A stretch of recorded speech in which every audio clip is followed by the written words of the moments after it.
Breaking overnight, the 58-year-old gunman opens fire in a crowded movie theater in Louisiana, killing 2 people, wounding 9 others, before taking his own life. It's a pretty horrific scene. One that could have been much worse, if not for one woman's brave actions. Even though she was shot in the leg, she had the presence of mind to pull the fire alarm and help save other lives. We'll have the latest on the heroes, the victims, and what police are saying about the shooter as the investigation unfolds today, Friday, July 24th, 2015. From NBC News, this is a special edition of Today, Louisiana Theater Shooting with Matt Lauer and Savannah Guthrie, live from Studio 1A in Rockefeller Plaza. And good morning, everyone. Welcome to Today on this Friday morning. It seems another week, another tragic mass shooting, this time in Louisiana. We're going to have much more on this in just a second. And we're following another big story, the administration's high-stakes nuclear agreement with Iran. And in our studio this morning exclusively, Secretary of State John Kerry was in Washington yesterday selling the deal. Sit down with Matt in just a few moments. Let's get back to Louisiana. Here's the latest. The gunman there identified as a 58-year-old white man with a criminal history.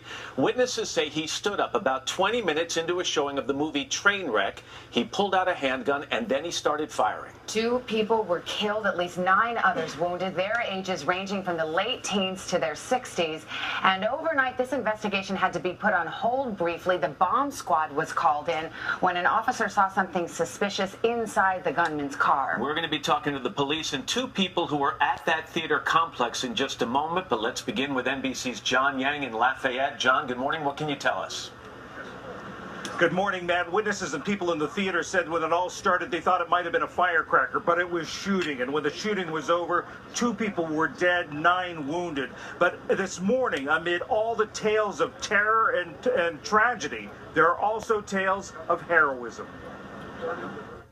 This morning, police are investigating why a lone shooter opened fire Thursday night in a movie theater in Lafayette, Louisiana, killing 2 people, injuring 9 others before turning the gun and killing himself. Police say the gunman is a 58-year-old white man who used a handgun, opening fire about 20 minutes into the 7 p.m. showing of Trainwreck at the Grand Theater, 50 miles southwest of Baton Rouge. About 100 people were inside the theater. The victims' ages range from the teens to the late 60s. Witnesses described the moments the gunfire erupted.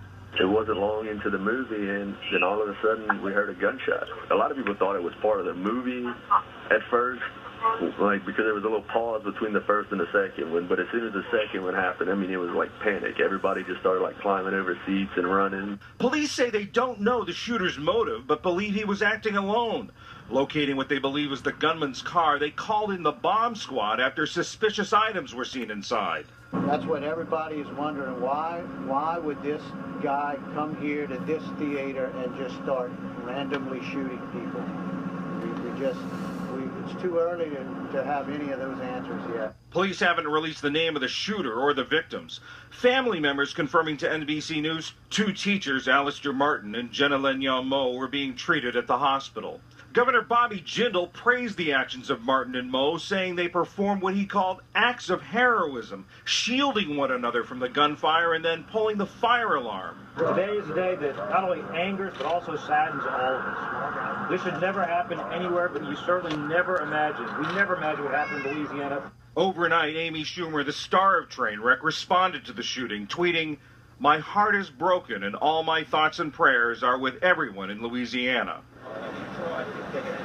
Investigators are looking into seeing if there are any connections between the shooter and the victims, anything in his background as they try to figure out why this happened. Matt? John Yang. John,